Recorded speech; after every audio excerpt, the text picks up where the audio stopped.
শোনা যাচ্ছে, আমি ক্লিয়ার শুনতে পাচ্ছি। আচ্ছা, তাহলে আমি শুরু করি। হ্যালো, আসসালামু আলাইকুম। ক্লিয়ার শোনা আপনাদের যাচ্ছে। ধন্যবাদ। আসসালামু আলাইকুম। আপনাদের সবাইকে স্বাগতম আজকের ওয়েবিনারে অংশগ্রহণ করার জন্য। আজকে আমি আপনাদের সাথে আছি ওয়াসিকুল ইসলাম। আমি প্রজেক্ট ম্যানেজার হিসেবে এন্ড্রিস ফিড অ্যান্ড বায়োফুয়েলে কন্ট্রিবিউট করছি। আমাদের সাথে আছে স্পিকার আব্দুল মতিন। উনি প্রজেক্ট P6 এর co-founder and project control manager হিসেবে উনি সুয়েজে কন্ট্রিবিউট করছেন। আমাদের আজকের ওয়েবিনারের বিষয়বস্তু হলো প্রজেক্ট ডাটা থেকে আমরা কিভাবে ডিসিশন নিতে পারবো। আমাদের একটা প্রজেক্টকে কন্ট্রোল অবস্থায় শেষ করতে গেলে বিভিন্ন সময় বিভিন্ন ধরনের তথ্যপত্রগুলো কিভাবে আমাদের ডিসিশন মেকিং এ হেল্প করে এবং প্রজেক্টের প্রোগ্রেসকে আরো ফাস্ট করে সে বিষয়টা নিয়ে আলোকপাত করা হবে। চলুন শুরু করা যাক আজকের ওয়েবিনার। আমরা আমাদের স্পিকার আব্দুল মতিন ভাইকে শুরু করতে বলছি। Thank you Anu. হ্যালো, আসসালামু আলাইকুম। ওকে, তো আজকের যে ওয়েবিনার, এটার মূল পারপাসটা হচ্ছে যে আমরা প্রজেক্টে বিভিন্ন সময় বিভিন্ন রকম ডাটা কালেক্ট করি এবং সেটার বেসিসে আমরা যে আমাদের ইভিএম যে ফর্মুলা আছে এগুলো অ্যাপ্লাই করে বিভিন্ন কেপিআই বা আমরা বিভিন্ন মেট্রাইসেস, যেগুলো আর কি ইভিএম মেট্রাইসেস বলি, এগুলো আমরা ভ্যালু পাই। এই ভ্যালুগুলা থেকে আমরা আসলে ডিসাইড করব এবং টিমকে কি ডিসিশনটা আমরা দিব। আহ, এই ভ্যালুগুলা কি আসলে আমাদেরকে আহ, কিভাবে হেল্প করছে সঠিক ডিসিশন মেকিং, এই জিনিসটা বোঝা খুব গুরুত্বপূর্ণ। তো আমরা আসলে দেখবো আর কি আহ, সামনে যে এই জিনিস আমাদের এই যে ভ্যালুগুলা, এগুলো আমরা ভ্যালুগুলো দিয়ে কিভাবে ডিসিশন মেক করতে পারি এবং ইনফর্ম ডিসিশন নিতে পারি। তো মেনলি এই সেশনে আমরা ট্রাই করব এক্সপ্লোর করার EVM core matrices, that is plan value, earn value and actual cost. তো এই তিনটা আসলে কি আমরা একটু দেখবো, বেসিকটা একটু দেখে নিব, তাহলে সুবিধা হবে পরে যে সিনারি। তো আমরা এই ম্যাট্রাইসেস গুলো দেখতে দেখতে যাব, সাথে কিছু ভ্যালু এবং ম্যাথ দেখতে দেখতে একই সাথে আমাদের থিওরি এবং প্র্যাকটিসটাও, প্র্যাকটিক্যাল যে ব্যাপারগুলো, এগুলো ক্লিয়ার হয়ে যাবে একসাথে। তারপর আমরা দেখবো যে EVM performance matrices, mainly EVM এর ম্যাট্রাইসেস আছে, কোর ম্যাট্রাইসেস হচ্ছে তিনটে: আর্ন ভ্যালু, প্ল্যান ভ্যালু এবং অ্যাকচুয়াল কস্ট।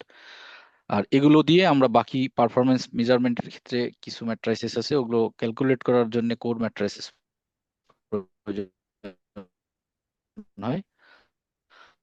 আর হচ্ছে ফোরকাস্ট করার ক্ষেত্রে কোথায় যাচ্ছি, তো এই ম্যাট্রাইসেস গুলো ইভিএম এর কি ম্যাট্রাইসেস দেখবো এবং কিভাবে ক্যালকুলেট করে। আর ফাইনালি আমরা আসলে ডাটা ড্রিভেন ডিসিশন মেকিংটা ইভিএম থেকে কিভাবে আমরা করতে পারি এবং এখানে গিয়ে কি কি কমপ্লেক্সিটি আমরা ফেস করতে পারি, সেই জিনিসগুলো আমরা দেখব। ওকে, তো নেক্সট স্লাইডে যাই অনুপ। প্রথমে আমরা দেখি কোর ম্যাট্রাইসেস। তো আমরা এখন দেখি প্ল্যান ভ্যালু। আমরা যদি পিএম বুক 7th এডিশনের প্ল্যান ভ্যালু, অর্থাৎ প্ল্যান ভ্যালু মানে হচ্ছে টোটাল যে বেজলাইন বাজেট, অথবা আমরা এটাকে কস্ট বেজলাইন বলতে পারি। তো কস্ট বেজলাইনটা কিন্তু পিএম বুক 6th এডিশনে কন্টিনজেন্সি যোগ করা ছিল, 7th এডিশনে আমি বলবো এটা একটু পারফেক্টলি ডিফাইন করছে ওরা। কন্টিনজেন্সিটা আমরা দেখতে পাচ্ছি কস্ট বেসলাইন থেকে আলাদা করা আছে, অর্থাৎ কন্টিনজেন্সি পার্টটার ম্যানেজমেন্ট হবে, এটা পার্ট অফ রিস্ক ম্যানেজমেন্ট। এটা কিন্তু নর্মাল যে ইন্টিগ্রেটেড স্কেজুয়াল ইভিএম ইমপ্লিমেন্টেশনের জন্য, সেখানে আমরা কন্টিনজেন্সির কোনো ব্যাপার আমরা নিব না। হ্যাঁ, এটা পার্ট অফ রিস্ক ম্যানেজমেন্ট। তো এইটা আসলে আমাদের এই ওভারঅল যে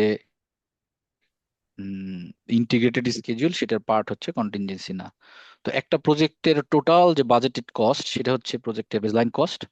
আর টোটাল যে ভ্যালু, অর্থাৎ টোটাল এই যে বেসলাইন কস্ট ভ্যালু, এটাকে আমরা টোটাল প্ল্যান ভ্যালু বলতে পারি প্রজেক্টের। প্ল্যান ভ্যালু যদি স্পেসিফিক টাইম টু টাইম এটা চেঞ্জ হয়, তো আমরা দেখবো একটু পরে। এটার আর একটা নাম হচ্ছে টোটাল যে কস্ট বেসলাইন, অর্থাৎ টোটাল যে প্ল্যান ভ্যালু, এটাকে আমরা বলি পিএমবি, পারফরমেন্স ম্যানেজমেন্ট বেসলাইন। এই যে টোটাল ভ্যালুটা, এইটা দিয়ে আমরা প্রজেক্ট প্ল্যান ভ্যালুটা বোঝার ক্ষেত্রে জাস্ট নেক্সট, মনে হয় স্লাইডের বাইরে কোথাও ক্লিক করা আছে আপনার, স্লাইডের মধ্যে ক্লিক করে নেক্সট।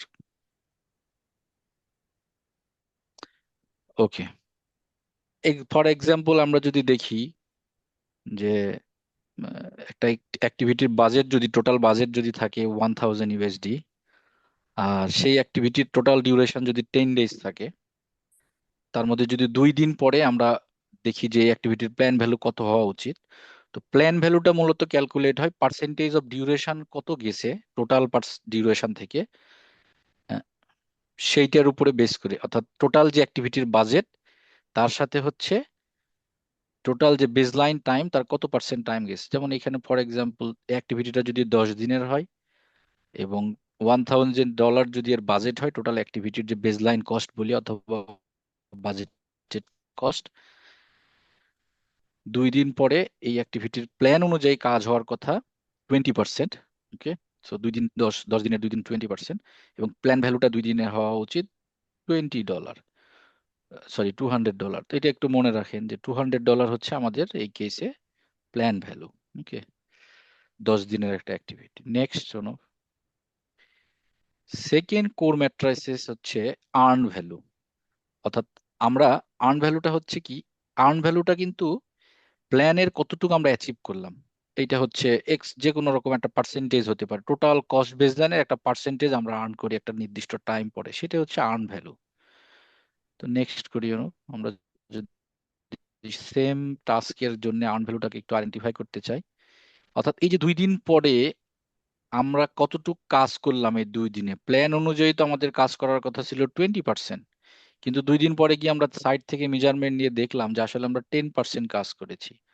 অর্থাৎ অ্যাকচুয়ালি যে কাজটা আমরা করলাম সেটা প্ল্যানের কত হবে। তো টোটাল আমাদের প্ল্যান ভ্যালু কত ছিল অ্যাক্টিভিটির, অর্থাৎ টোটাল বাজেট ডলার। তার মানে 2 দিন পরে আমাদের আমাদের যে কমপ্লিটেড ওয়ার্ক সেটার ভ্যালু হচ্ছে $100, কিন্তু প্ল্যান অনুযায়ী আমাদের $200 কাজ করার কথা ছিল। সো এটাকে আমরা বলছি আর্ন ভ্যালু। ওকে, নেক্সট তার হলো, মানে তো আর্ন তার ভ্যালুর মানে একটা লিমিট আছে। জি, $200 আমার কাজ হওয়ার কথা ছিল, অ্যাকচুয়ালি আমরা $100 কাজ পেলাম। হ্যাঁ, according to volume of work in terms of USD, $200 কাজ আমাদের কমপ্লিট করার কথা ছিল, কিন্তু আমরা যেই কাজগুলো করেছি তার ভ্যালুটা হচ্ছে $100। দ্যাট মিনস টোটাল যে বাজেট ছিল অ্যাক্টিভিটির তার 10% কাজ হয়েছে আর কি, ব্যাপারটা এরকম। আর্ন ভ্যালুটা কিন্তু সবসময় রিলেটেড টু কস্ট বেসলাইন, এটা কিন্তু কখনোই প্ল্যান ভ্যালুর চেয়ে বড় হওয়ার কোনো সুযোগ না। অনেক সময় কি হয় আমাদের, যে আমরা একটা অ্যাক্টিভিটির হয়তো quantity based plan value set করি, যে কথার কথা 100 কিউবিক মিটার হচ্ছে এই অ্যাক্টিভিটিতে কনক্রিট হবে, যে কোনো একটা অ্যাক্টিভিটি কনক্রিট পোরিং হতে পারে।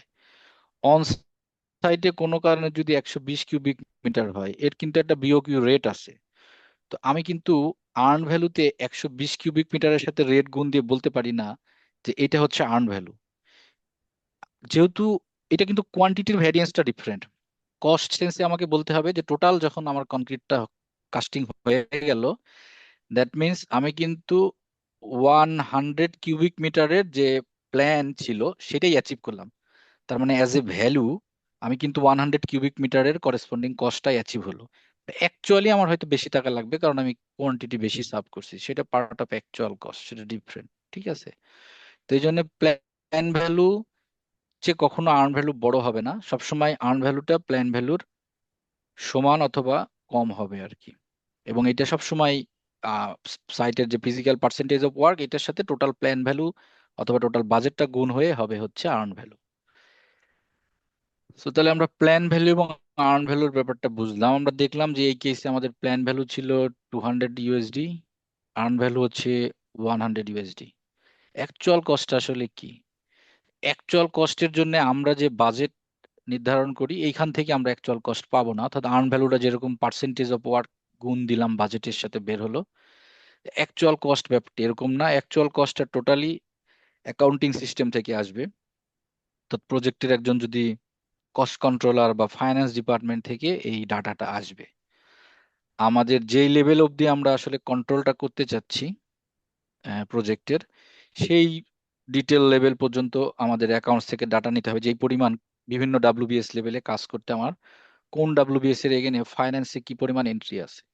তো এটা এক সময় একটু কমপ্লেক্স হয় আমাদের, টাস্ক বাই টাস্ক এক্সপেন্স বের করা, এটা ইভেন অ্যাকাউন্ট সিস্টেম এটা থাকেও না। তো এই জন্য আমাদেরকে একটু ডিফাইন করে দিতে হবে শুরুতেই যে আমরা ডাব্লিউবিএস এর কোন লেভেলটা ফাইন্যান্সের সাথে কোঅর্ডিনেট করব। সেটাকে আসলে বলা হয় কস্ট ব্রেকডাউন স্ট্রাকচার, মানে সিবিএস যেটাকে আমরা বলি। যেমন আমাদের নর্মালি ডাব্লিউবিএস এর সাথে সিবিএস এর জন্য একটা সিনক্রোনাইজেশন থাকে, সেই ক্ষেত্রে কম্প্যারিজনটা ইজি হবে এবং আমরা সেই ক্ষেত্রে কস্ট পারফরমেন্সটা বের করতে পারবো। তো অ্যাকচুয়াল কস্ট হচ্ছে, এটার কোনো আপার লোয়ার লিমিট নাই। একটা নির্দিষ্ট ভ্যালু আর্ন করার জন্য এটা অনেক বেশি টাকা, প্ল্যানের চেয়ে অনেক বেশি টাকা খরচ হতে পারে, কমও খরচ হতে পারে। আর্ন ভ্যালুর মতো অ্যাকচুয়াল কস্টের কোনো লিমিট নাই যে এইটা equal to or less than total plan value of activity হতে হবে, এরকম না। অ্যাকচুয়ালি যা খরচ হচ্ছে আর কি কাজটা করতে, সেটাই হচ্ছে অ্যাকচুয়াল কস্ট। এটা নর্মালি থাকে অ্যাকাউন্টিং সিস্টেমে, সেখান থেকে নিতে হবে। তো আমরা এই কেসে এক্সাম্পল হিসেবে ধরে নিচ্ছি যে আমাদের এই $100 ভ্যালু অফ ওয়ার্ক অ্যাচিভ করতে আমাদের $150 স্পেন্ড করতে হয়েছে। এটা হচ্ছে অ্যাকচুয়াল কস্ট। অ্যাকাউন্টিং সিস্টেম থেকে আমাকে জানানো হয়েছে এই পর্যন্ত টোটাল 2 দিনে $150 পে করা হয়েছে, তার মানে এটা হচ্ছে আমাদের অ্যাকচুয়াল খরচ। হ্যাঁ, ওকে, নেক্সট শোনো। আমরা একটু আগে দেখলাম এটা কস্ট বেসিসে। সো কস্ট বেসিসে আমরা বলছি যে প্ল্যান ভ্যালু অথবা টোটাল প্ল্যান ভ্যালুটাই হচ্ছে আমাদের টোটাল বাজেটেড কস্ট বা কস্ট বেস লাইন। তো এইটা কিন্তু শুধু আমরা যদি স্কেজুলকে কস্ট সেন্সে চিন্তা করি, তাহলে আমরা হয়তো ডিসিশন মেকিং এ গিয়ে অনেক হ্যাসেল হতে পারে। কারণ দেখেন, কস্টটা হচ্ছে একটা contractual value of work in terms of US dollar, in terms of euro, BDT. কিন্তু অরিজিনালি ওয়ার্কটাকে আমরা মেজার করি কিভাবে? ওয়ার্কটা হচ্ছে effort based on labour unit. So আমাদেরকে কিন্তু প্ল্যান ভ্যালু যেরকম আমরা কস্টে দেখলাম, আর্ন ভ্যালু যেরকম কস্টে দেখলাম, অ্যাকচুয়াল কস্ট আমরা কস্টে দেখলাম, ঠিক সেম এই জিনিসগুলো আমাদেরকে কিন্তু লেবার ইউনিটে অর্থাৎ ইন টার্মস অফ এফোর্টেও দেখতে হবে, যেটা মেইনলি মেজার করে physical work at site. So এটাই হচ্ছে কোর মেজারমেন্ট প্রজেক্টের ফিজিক্যাল প্রোগ্রেসকে ইন্ডিকেট করার ক্ষেত্রে। তো প্রশ্ন হতে পারে যে তাহলে আমরা ওই ভ্যালুগুলো দিয়ে কি করব? ওই যে বললাম, ফাইন্যান্সের সাথে, অর্থাৎ আমাদের কস্ট সেন্সে এক ধরনের কমিউনিকেশন হয় উইথ ফাইন্যান্স অ্যাকাউন্টিং, যে আমরা কি কাজের চেয়ে বেশি টাকা খরচ করে ফেললাম নাকি উইদিন বাজেট আমরা আছি। এটা একটা। সেকেন্ড অপশন হচ্ছে প্র্যাকটিক্যালি সাইটে আসলে কত পার্সেন্ট প্রোগ্রেস হয়েছে, সেটা কি প্ল্যান অনুযায়ী হয়েছে নাকি হয় নাই। এইটা মেজার করার ক্ষেত্রে আমাদেরকে এফোর্ট বেসড সিস্টেম রাখতে হবে। অর্থাৎ আমরা যখন মাইক্রোসফট প্রজেক্ট বা প্রাইমাভেরাতে কাজ করব, তখন যে কোনো একটা অ্যাক্টিভিটিতে আমরা দুই ধরনের কিন্তু সিস্টেম রাখতে হবে। কস্ট লোড দিতে হবে, ম্যান পাওয়ারের যে ওয়ার্ক ইউনিট অর্থাৎ ম্যান ডেজ বা ম্যান আওয়ারে আমাদেরকে কিন্তু এই কাজটা সার্ভ করতে কত ম্যান আওয়ার লাগবে বা কত ম্যান পাওয়ার লাগবে সেটা কিন্তু এন্ট্রি দিতে হবে।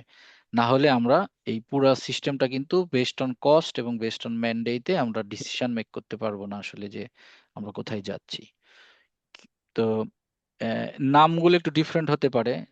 ইউজুয়ালি যেটা হয় যে লেবার ইউনিটের ক্ষেত্রে প্ল্যান ভ্যালুটাকে অনেকাংশ অনেক সময় বলা হয় budgeted work hours, BWH। Total design কোয়ান্টিটির সাথে প্রোডাকশন রেট গুণ দিলে বাজেটেড ওয়ার্ক আওয়ার্স পাওয়া যায়। যেমন কোনো একটা অ্যাক্টিভিটিতে যদি এরকম হয় যে 100,000 কিলোগ্রাম রেনফোর্সমেন্ট ইনস্টল করতে হবে, আর প্রোডাকশন রেট যদি হয় যে 500 কিলোগ্রাম পার ডে, তো সেইটা কিন্তু আমরা এই যে ডিজাইন কোয়ান্টিটির সাথে প্রোডাকশন রেট অর্থাৎ পার ডে কি পরিমাণ কাজ করতে পারবে, পার ম্যান ডে পার ডে আর কি। তো সেটা কিন্তু ডিজাইন কোয়ান্টিটির সাথে প্রোডাকশন রেটটা গুণ দিলে আমাদের এই যে বাজেটেড ওয়ার্ক আওয়ার্স আসে। যেমন আমরা 100 ইউনিটস অফ ওয়ার্কস এর যদি বাজেটেড ওয়ার্ক আওয়ারটা বের করি, তো প্রথমে আমাদেরকে কিন্তু যেটা করতে হবে এখানে, আহ, আমরা 1000 ইউনিটস, সরি এখানে আমার মনে হয় একটু ইনফরমেশন একটু মিস্টেক হয়েছে। সেটা হচ্ছে যে এটা আমরা টোটাল 1000 ইউনিটসটাকে আমরা প্রোডাকশন দিয়ে ভাগ দিব আর কি, যে এটা ম্যান আওয়ারে যদি কনভার্ট করতে চাই আর কি। একটু একটু একটু মিস্টেক হয়েছে।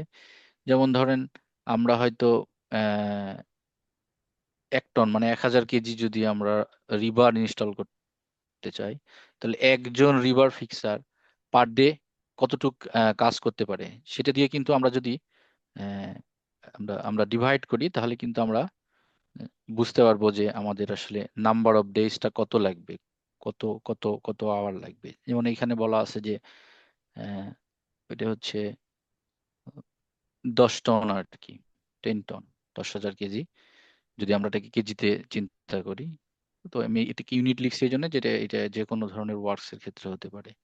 তার মানে তো ইভিএম এর কোর ম্যাট্রিক্স এর লেভেল ইউনিটটাকে আপনি প্ল্যান ভ্যালুর ক্ষেত্রে বাজেটেড ওয়ার্ক আওয়ার, আর্ন ভ্যালুর ক্ষেত্রে আমরা নামকরণ করতেছি ক্রেডিটেড ওয়ার্ক আওয়ার, আর অ্যাকচুয়াল কস্ট এটাকে এক্সপেন্ডেড ওয়ার্ক আওয়ার, এই তিন নামে আমরা ডিফাইন করতে পারি।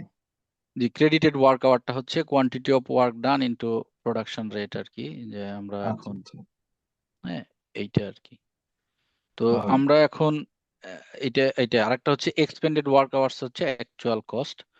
তো যেমন টোটাল যদি আমরা দেখি, যে যেটা আমি বলছিলাম একটু আগে, বাজেটেড ওয়ার্ক আওয়ার যদি টোটাল এই এই 10,000 ইউনিটস অফ ওয়ার্কস এর জন্য টোটাল বাজেটেড ওয়ার্ক আওয়ার্স যেটা, এটা আসলে মেনলি ম্যান আওয়ার্স। হ্যাঁ, সো বাজেটেড ওয়ার্ক আওয়ার্স এর ক্ষেত্রে যদি এটা এরকম হয় যে 160 ম্যান আওয়ার্স এর কাজ এটা টোটাল। আর সাইটে যদি আমি প্রোগ্রেস মেজার করে দেখি যে এটা 20%, আমাদের 25% প্রোগ্রেস হয়েছে 2 দিনে। তো আমাদের টোটাল ওয়ার্কটা ছিল কত, 160 ম্যান আওয়ার্স এর। হুম। তো আমরা যদি এখন প্রোগ্রেস হিসেবে 25% করি, যে 25% প্রোগ্রেস ডান হয়েছে, তার মানে 160 আওয়ার্স এর 25% কত হয়, 40 আওয়ার্স। তো আচ্ছা, এইটা 40 আওয়ার্স এর কাজ আমাদের হয়েছে, যেটা আমাদের earn value, corresponding to earn value আমরা যদি চিন্তা করি, এটাকে বলা হয় physical credited work process. Hour, exactly. আর অ্যাকচুয়াল কস্ট, এখানে কিন্তু এসি মিনস অ্যাকচুয়াল কস্ট না, আমরা এই যে প্রতিদিন যে সাইটে যে ম্যান পাওয়ার গুলো কাউন্ট হচ্ছে আর কি। সো সাইটের যে ম্যান পাওয়ার গুলো আমরা সাপ্লাই দিচ্ছি যে প্রতিদিন, যেমন এখানে আমরা যদি একটা এক্সাম্পল দেখি যে সাইট রেকর্ড থেকে এটা আসলে আসবে, এক্সপেন্ডেড ম্যান আওয়ার্স মিন যে পরিমাণ লেবার, নাম্বার অফ লেবার প্রতিদিন আমাদের সাইটে এন্ট্রি হচ্ছে। তো আমরা সাইট রেকর্ড যেটা আছে ডেলি রিপোর্টে, সেখান থেকে যদি ফর এক্সাম্পল দেখি যে ডে ওয়ানে ছিল 2 জন ওয়ার্কার এই 160 আওয়ার্স এর কাজের জন্য, কোনো ওভারটাইম করে নাই তারা। 3 জন ওয়ার্কার ছিল ডে টুতে, 1 ঘন্টা করে ওভারটাইম করছে। তাহলে এক্সপেন্ডেড যে আমাদের ওয়ার্ক আওয়ার্স হবে এই 25% প্রোগ্রেসের জন্য ডে টুতে কত হবে। তাহলে প্রথম দিন ছিল 2 জন, 8 ঘন্টা করে যদি আমরা কাজ চিন্তা করি, তাহলে 16 ঘন্টা। সেকেন্ড ডেতে 3 জন, 3 আসছে 24, 24 আওয়ার, প্লাস ওই যে 3 জন ওয়ার্কার 1 ঘন্টা করে ওভারটাইম করছে, এই জন্য আরো 3 ঘন্টা গুণ যোগ হবে। টোটাল হচ্ছে 43 আওয়ার্স। তো আমরা এখন সেম ওয়ার্কস এর জন্য আমরা দেখলাম যে এটা হচ্ছে লেবার ইউনিটসে এর মেজারমেন্ট, যে 160 ঘন্টার কাজে আমাদের 2 দিন পরে প্রোগ্রেস হচ্ছে 40 ঘন্টার। সেই জন্য আমরা টোটাল যে ম্যান পাওয়ার সাইটে এঙ্গেজ করেছিলাম, তার টোটাল ম্যান আওয়ার্স হচ্ছে 43 ম্যান আওয়ার্স। ওকে।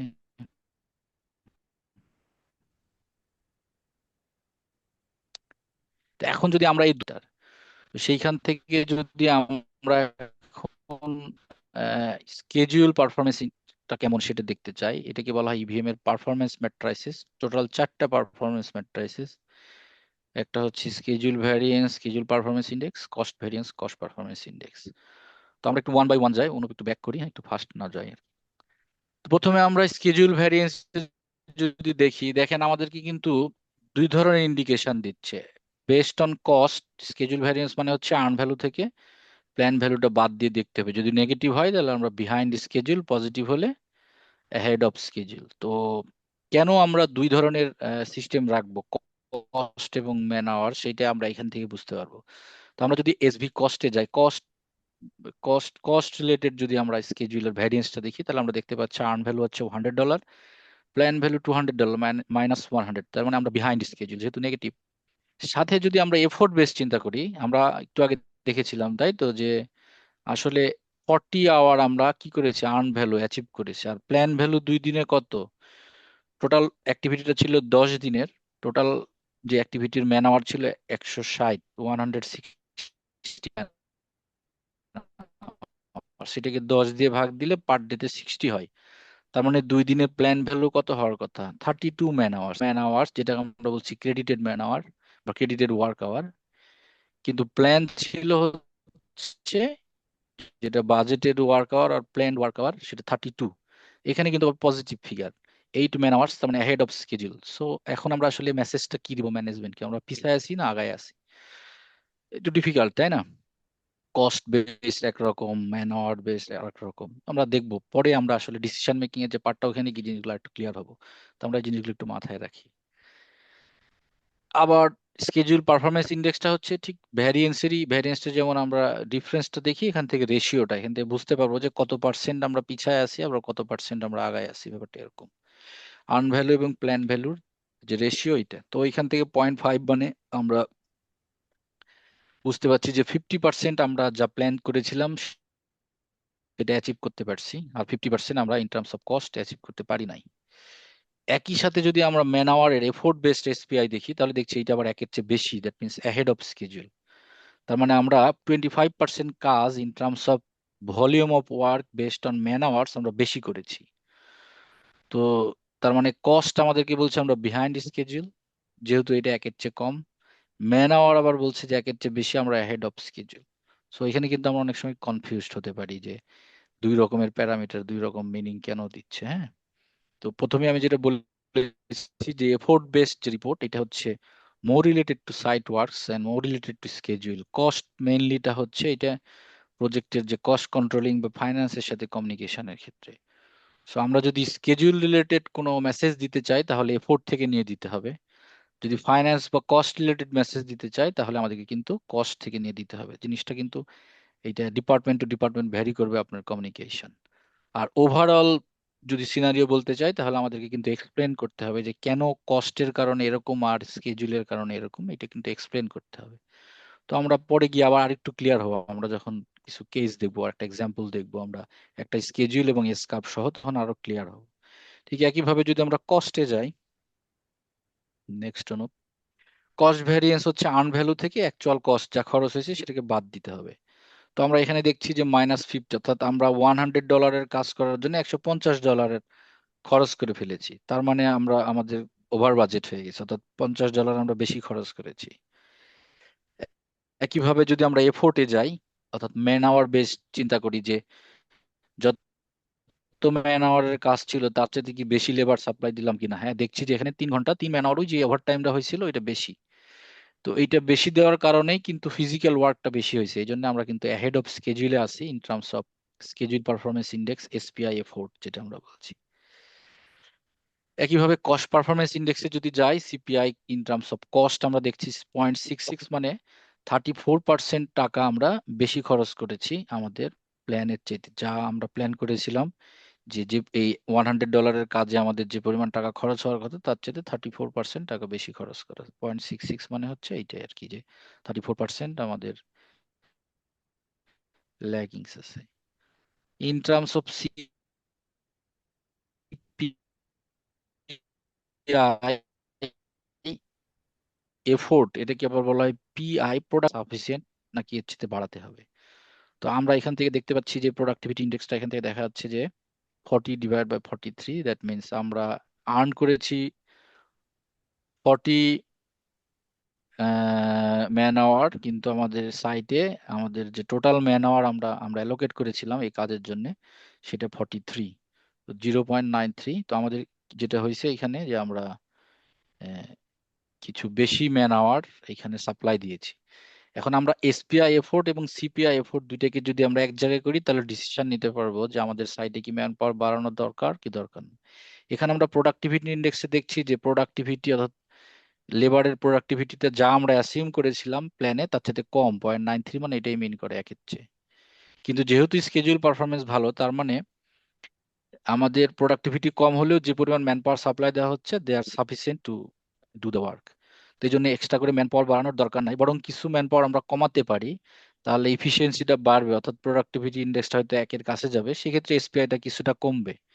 তার মানে স্কেজুলে আমরা যেটা হেড অফ 8 ম্যান আওয়ার, সেটা হয়তো একটু কিছুটা কমে এসে কাছাকাছি হবে। তো এই ইন্ডিকেশন গুলো পাওয়া যাবে হচ্ছে এসপিআই এফোর্ট এবং সিপিআই বা পিআই থেকে আর কি, যে আমরা ম্যান পাওয়ার কি বাড়াবো নাকি বাড়াবো না। যদি সেম কন্ডিশনে আমরা সিপিআই 0.93 কিন্তু এসপিআই এফোর্টটা যদি দেখতাম একের চেয়ে কম, অর্থাৎ 0.91 বা 92, তাহলে আমাকে এসপিআই তো 1 করতে হতো, তাহলে আমাকে দেখতে হতো ক্যালকুলেট করে যে পার্সেন্টেজ অফ ম্যান পাওয়ার কত বাড়ালে এই এসপিআইটা এক হবে। তো সেই ক্ষেত্রে আমরা এই প্রোডাক্টিভিটি ইন্ডেক্স দেখে ডিসিশন নিতাম যে আমরা ম্যান পাওয়ারটা কত বাড়ালে স্কেজুলটা মিট করা যাবে। তো এটা হচ্ছে পারফরমেন্স মেজার করার যে ম্যাট্রাইসিস গুলো এটা। তো আমরা এখান থেকে দেখলাম যে কস্ট যে ফিলিং দিচ্ছে আর এফোর্ট সে ফিলিং দিচ্ছে না। তার মানে আমরা শুধু একটা প্যারামিটারের বেসিসে ডিসিশন মেক করলে ভুল হওয়ার সম্ভাবনা আছে। এই জন্য দুইটা দিয়ে ডিসিশন মেক করতে হবে, এবং ডিপার্টমেন্ট টু ডিপার্টমেন্ট কমিউনিকেশন কিন্তু ডিফারেন্ট হবে। ফাইন্যান্স ম্যানেজারের সাথে কমিউনিকেশনের ওয়ে এবং প্রজেক্ট ম্যানেজার বা প্রজেক্ট ডাইরেক্টরের সাথে বেসড অন ফিজিক্যাল ওয়ার্ক আমরা কোথায় আসি, বা in terms of schedule delay বা স্কেজুল পারফরমেন্স, সেটার communication of way of communication কিন্তু একরকম হবে না, বা প্যারামিটার গুলোও এক না। হ্যাঁ, এইটা আর কি। আমরা নেক্সটে যাই অনু।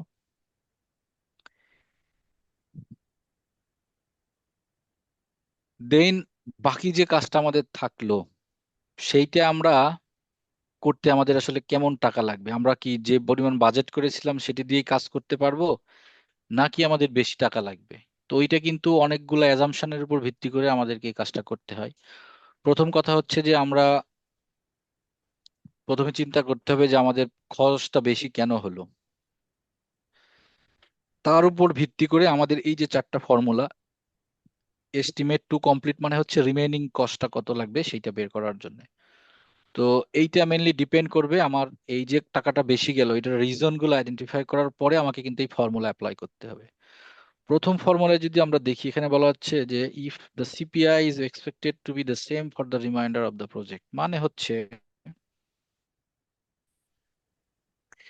হয়তো আমরা অ্যানালাইসিস করে দেখছি যে এখন যে কস্ট পারফরমেন্স ইন্ডেক্স এটাকে ইমপ্রুভ করা যাবে না, বিভিন্ন ফ্যাক্টরের কারণে এই ধরনের সিপিআই দিয়ে আমাদেরকে প্রজেক্টটা শেষ করতে হবে। তো সেইটা যদি আমরা কেসটা সেরকম হয় তাহলে আমাদের ইটিসি ক্যালকুলেট করার ফর্মুলা হচ্ছে যে বিএসি। বিএসিটা যেহেতু আমি আগে আলোচনা করি না, এই জন্য এখানে লিখছে 100% পিভি, মানে টোটাল প্রজেক্টের যে প্ল্যান ভ্যালু, টোটাল প্ল্যান ভ্যালুটাই হচ্ছে BAC, budget budget at completion, অথবা কস্ট বেস লাইন যেটা আমরা বলবো যে ভ্যালুটা, ওইটাই হচ্ছে বিএসি মেনলি। সেটাকে যদি আমরা সিপিআই দিয়ে ভাগ দিই, কারেন্ট যে সিপিআই আমরা একটু আগে দেখলাম, কস্টের যে সিপিআই 0.66 মাইনাস যে পরিমাণ টাকা অলরেডি খরচ হয়েছে, এই যে বিএসসি ডিভাইড বাই সিপিআই মানে হচ্ছে টোটাল এই কাজের জন্য কত টাকা লাগবে, সেখান থেকে অ্যাকচুয়াল যে টাকাটা আমার খরচ হয়ে গেছে অলরেডি সেটা বাদ দিলেই বের হবে রিমেইনিং কত টাকা লাগবে। কিন্তু আমরা যদি পাশাপাশি অ্যানালাইসিস করে রেজাল্ট দেখি যে না, আমাদের হয়তো একটা সিঙ্গেল আইটেম, যেটা হয়তো কোনো একটা প্রকিউরমেন্ট আইটেম, যেভাবে আমরা ধরছিলাম, কোনো কারণে মার্কেট একটু চেঞ্জ হওয়ার কারণে ওই স্পেসিফিক একটা প্রকিউরমেন্ট আইটেমে আমার হয়তো খরচটা বেশি গেছে, বাট রিমেইনিং ওয়ার্কসটা আমাদের অ্যাকর্ডিং টু প্ল্যান রেটে চলবে। সো ওইটা বাড়ার সুযোগ নাই। শুধু একটা হয়তো সিঙ্গেল প্রকিউরমেন্ট আইটেম ছিল, ওইটা হয়তো স্পেশাল কোনো আইটেম, এমনও হতে পারে যে এক কান্ট্রিতে পায় নাই, ডিফারেন্ট কান্ট্রি থেকে নেওয়ার কারণে কস্টটা বেশি গেছে শুধু একটা প্রকিউরমেন্ট আইটেমে, বাকি এরকম আইটেম নাই। দ্যাট মিনস ফিউচার ওয়ার্ক যেটা হবে এটা অ্যাকর্ডিং টু প্ল্যান রেট হবে, মানে আর নতুন করে চেঞ্জের কিছু নাই। তখন আমরা ইটিসি যেটা রিমেইনিং কস্টের জন্য, তখন আমরা ফর্মুলাটা ইউজ করব। টোটাল আমাদের যে বাজেট ছিল এখান থেকে যে পরিমাণ ভ্যালুর আমরা আর্ন করেছি সেইটা বাদ দিলেই যে টাকাটা পাবো, এই টাকাটা লাগবে হচ্ছে বাকি রিমেইনিং কাজের জন্য।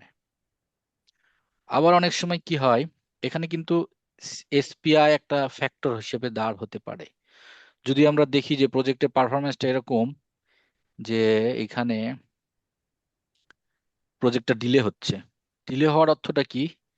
ডিলে হওয়ার অর্থটা হচ্ছে যে আমার যে প্রজেক্টের ফিক্সড কস্ট অর্থাৎ ওভারহেড যে কস্ট, আমরা যদি কোনো কারণে প্রজেক্ট 1 মাস ডিলে হয়, তার মানে 1 মাসের অফিস খরচ, এমপ্লয়ি স্যালারি, অন্যান্য যেসব এস্টাবলিশমেন্ট কস্ট আছে এগুলো কিন্তু আমাদেরকে অ্যাড করতে হবে। তো অ্যাক্টিভিটি কস্টের সাথে সাথে কিন্তু ওই প্যারামিটার গুলো অ্যাড হবে। তো কেসটা যদি ওরকম হয় যে না, আমাদের এসপিআই থেকে আমরা বুঝতে পারছি যে স্কেজুলের পারফরমেন্সটা একটা factor in terms of cost, যে স্কেজুলটা হয়তো একটা নির্দিষ্ট টাইম অফ ডিলে হচ্ছে, তো তখন কিন্তু এসপিআই এর কনসিডারেশনটা নিতে হবে। অর্থাৎ একটু আগে আমরা যেটা প্ল্যান রেটে কাজ হচ্ছিল, এই প্ল্যান রেটে তখন আর হবে না। আমরা তখন ধরে নিচ্ছি যে রিমেইনিং ওয়ার্কসটা দুইটা ফ্যাক্টরই আমাদেরকে ইনফ্লুয়েন্স করবে, সিপিআই এবং এসপিআই। তখন আমাদেরকে বিএসি মাইনাস ইভিটা হচ্ছে যে রিমেইনিং যে ওয়ার্ক, এটাকে আরো ফ্যাক্টর দিয়ে ভাগ করতে হবে। এবং ফ্যাক্টরগুলো আমরা সবাই জানি, নিচে যদি ফ্র্যাকশনাল সংখ্যা থাকে 0 পয়েন্ট সামথিং একের চেয়ে কম, তাহলে উপরের কস্টটা যা থাকে তার চেয়ে বেশি হবে। অর্থাৎ সেকেন্ড ফর্মুলা হচ্ছে থার্ড ফর্মুলায় রিমেইনিং কস্টটা বেশি দেখাবে, কারণ আমরা সিপিআই এবং এসপিআই আমাদের এখানে খারাপ, হ্যাঁ, in terms of cost. So এটা আরো বেশি দেখাবে, অর্থাৎ আমাদেরকে দেখাবে যে আরো বেশি টাকা লাগবে আমাদের কাজটা শেষ করতে। তো অনেক সময় এসপিআই আমরা পুরোপুরি কনসিডার না প্রয়োজন হয় না, কারণ দেখেন পুরো প্রজেক্টের কস্টটা একইভাবে কিন্তু ডিস্ট্রিবিউটেড হয় না, মানে শুধু হয়তো ফিক্সড কস্টটা বাড়বে ডিলের কারণে, অন্যান্য হয়তো ডিরেক্ট যে ওয়ার্ক, হ্যাঁ, সেগুলো কিন্তু বা আমরা যদি ডাইরেক্ট যে কনস্ট্রাকশন ওয়ার্ক যেগুলো হয় সেগুলোতে তো আর আলাদা করে কস্ট বাড়ছে না, শুধুমাত্র আমাদের ওভারহেড যেগুলো হয় অফিস খরচ বা এই ধরনের। তো এই জন্য কিন্তু অনেক সময় দেখা যায় যে এসপিআই পুরোটা নেওয়া হয় না, এসপিআই একটা পার্সেন্টেজ দিয়েও ভাগ করা হয় অনেক সময়। তো এটা কিন্তু একটা টিম ওয়ার্কের বিষয় যে এসপিআই এর কত পার্সেন্ট এখানে অ্যালোকেট করা যায় টু ডিটারমাইন ইটিসি, এটাও কিন্তু হয়। অনেক সময় 25% এসপিআই নেওয়া হয়, 50% এসপিআই নেওয়া হয়। এটা দেখা হয় যে ওভারঅল প্রজেক্টের কস্টের সাথে শুধুমাত্র ডিরেক্ট ফিক্সড কস্ট যেটা, অর্থাৎ ওভারহেড কস্ট বা এই যে অফিস এমপ্লয়ি স্যালারি, এই কস্ট গুলো কত পার্সেন্ট, তো ওইটার সাথে ম্যাচ করায় কিন্তু এসপিআই এখানে পার্সেন্টেজ দেওয়া। অর্থাৎ এসপিআই যদি কথার কথা এখানে 0.9 হয়, তো 0.9 দিয়ে ভাগ হবে না, এটা 50% হয়তো নেওয়া হবে, ব্যাপারটা এরকম। তো এটা হয় আর কি, অনেক সময় টেইলরিং করে এগুলো করা হতে পারে। আর একটা হচ্ছে যদি আমরা দেখি যে সিপিআই এর ভ্যালু খুবই খারাপ, অর্থাৎ আর্ন ভ্যালু যা হচ্ছে তার চেয়ে অনেক বেশি খরচ হয়ে যাচ্ছে, তার মানে আমরা বুঝবো যে আমাদের এস্টিমেশন হয়তো ঠিক মতো হয় নাই, না হলে তো এত ভ্যারিয়েন্স আসার কথা না। সেই ক্ষেত্রে আমাদেরকে যেটা করতে হবে, আবার একটা বটম আপ এস্টিমেট করতে হবে। বটম আপ মানে হচ্ছে ডিটেল এস্টিমেট, এটা কিন্তু লামসাম হলে হবে না, একবারে আবার বটম আপ এস্টিমেট করে দেখতে হবে যে টোটাল রিমেইনিং কস্টটা কত হয়। এটা হচ্ছে যদি খুব ওর্স ভ্যালু আছে সিপিআই এর, যেমন লেস দেন হয়তো 0.5 বা লেস দেন 0.35 যদি হয়ে যায়, তো সেই ক্ষেত্রে সিপিআই এরকম হলে বুঝতে হবে যে আমাদের এস্টিমেশনে প্রবলেম আছে, হ্যাঁ। তখন আমাদেরকে আবার এস্টিমেট করতে হবে, কোনো ফর্মুলা দিয়ে হবে না। আমরা নেক্সট নেক্সট করি অন্য। তাহলে টোটাল যে এস্টিমেট অ্যাট কমপ্লিশন, অর্থাৎ ওই অ্যাক্টিভিটির টোটাল কস্টটা কত হবে, অ্যাকচুয়াল কস্ট আমরা দেখে আসছি 150, তাই না? তার সাথে রিমেইনিং যেই ফর্মুলা দিয়ে আমাদের রিমেইনিং, অর্থাৎ যেই কনসিডারেশনটা ম্যাচ করবে অ্যানালাইসিস করার পরে টিম সবাই মিলে বসে, সেখান থেকে যে রিমেইনিং কস্ট আসবে ওইটার সাথে অ্যাকচুয়াল কস্ট যোগ দিলে আমরা বুঝতে পারবো যে আসলে টোটাল এই অ্যাক্টিভিটির কস্টটা কত লাগবে। তারপরে থার্ড যে আমাদের ফোরকাস্টিং ম্যাট্রাইসেস এর খুবই গুরুত্বপূর্ণ হচ্ছে টু কমপ্লিট পারফরমেন্স ইন্ডেক্স। আমরা তো দেখলাম যে আমাদের সিপিআই হচ্ছে 0.66। তো আমাদের ইফিসিয়েন্সি কত বাড়াতে হবে যদি আমরা টাইম মতো কাজটা করতে চাই, অথবা টাইম মতো না, বাজেট মতো কাজটা করতে চাই, অথবা উইদিন বাজেট যদি আমরা থাকতে চাই, আর করে আমাদেরকে দেখতে হবে যে কত পার্সেন্ট ইফিসিয়েন্সি বাড়াতে হবে। ইফিসিয়েন্সি কিভাবে বাড়াবো সেটা নেক্সট স্লাইডে আমি ডিসকাস করব। তো ফর্মুলাটা আমরা একটু দেখি, ফর্মুলাটা দেখলে বোঝা যাচ্ছে উপরে হচ্ছে বিএসসি মাইনাস ইভি। বিএসসি হচ্ছে টোটাল বাজেট থেকে আর্ন ভ্যালুটা বাদ দিলাম, তার মানে এটা কি থাকলো, এটা হচ্ছে remaining volume of work in terms of cost. আর নিচে আমরা দেখছি ইএসসি মাইনাস এসি, দুটোই কিন্তু কস্ট রিলেটেড টার্ম, হ্যাঁ, অর্থাৎ টোটাল কস্ট থেকে শুধু অ্যাকচুয়ালি কতটুকু খরচ হয়েছে সেইটা। তার মানে টিসিপিআইটা আসলে কিছু না, আমরা যদি সিম্পলি বোঝার চেষ্টা করি, টিসিপিআইটা হচ্ছে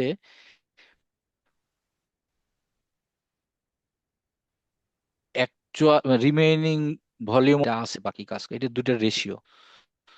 তো এটা রেশিওর ভ্যালু আমরা বুঝতেই পাচ্ছি, উপরের ভ্যালু যদি মানে ভলিউম অফ ওয়ার্ক যদি বেশি হয় রেদার দেন কস্ট, তারপর টিসিপিআই বেশি হবে। টিসিপিআই বেশি হওয়া মানে কি, আমার ওই যে ডিফারেন্সটা কারেন্ট সিপিআই থেকে টিসিপিআই এর, ওই ডিফারেন্সটাকে আমাদের কাভার করতে হবে বাই ইনক্রিজিং ইফিসিয়েন্সি। তো আমরা নেক্সট একটা ম্যাথ দেখি, তাহলে আমরা বুঝবো। একটু আগে আমরা দেখলাম এই চারটা ফর্মুলা দিয়ে ইটিসি বের করা যায়, তাই না? কিন্তু টিম একটু ব্যাকে যায়, মনে ডাবল ক্লিক করে গেছে।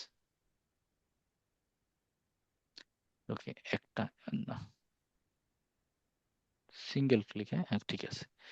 আহ ডাবল ক্লিক পড়ে গেছে, মানে একটা ব্যাক করেন, জাস্ট একবার করে একটু ওয়েট করতে হবে। ওকে, ওকে থাক, সমস্যা নাই।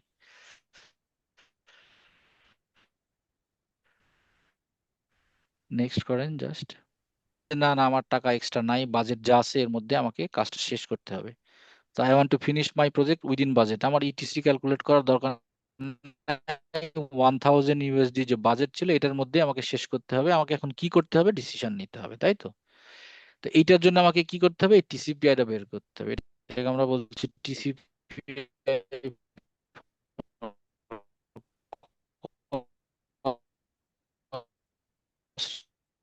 রিকভারি, যে না আমার $1,000 মধ্যেই শেষ করতে হবে, তাহলে আমি কস্টটাকে ঠিক রাখা, তাই তো?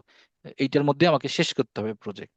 তো বাজেট বাজেট এফোর্ট বেসড আমি টিসিপিআই যাচ্ছি না, কস্ট বেসে যাচ্ছি, কারণ এটা হচ্ছে ইম্পর্টেন্ট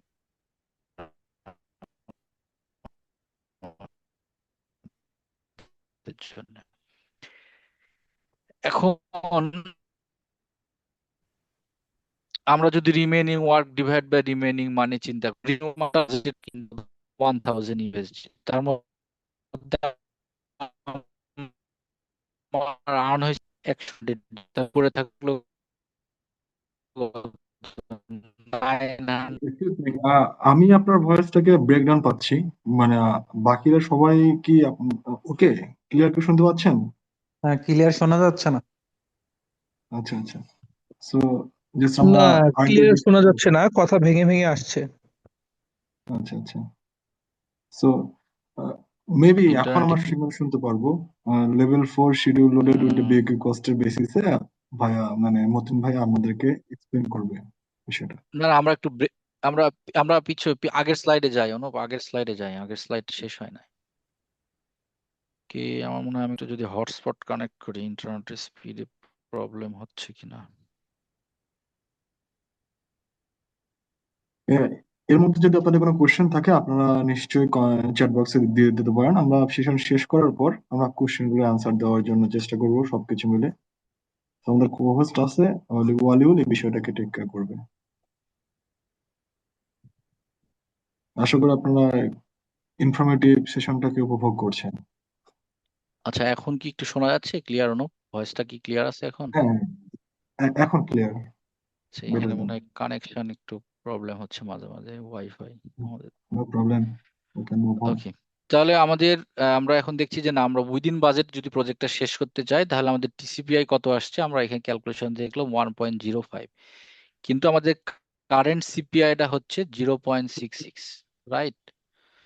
তো আমাদেরকে পৌঁছাতে হবে 1.05-এ, আমরা এখন আছি 0.66 এই স্টেজে according to cost performance index. তার মানে আমরা যদি 0.66 থেকে আমরা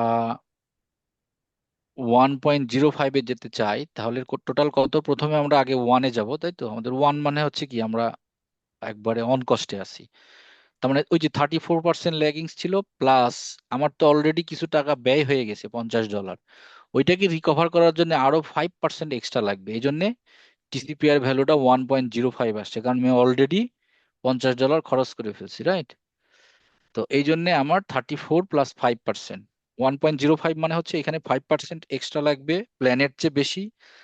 আর অলরেডি আমি লস করে আসছি আগে কত, $50।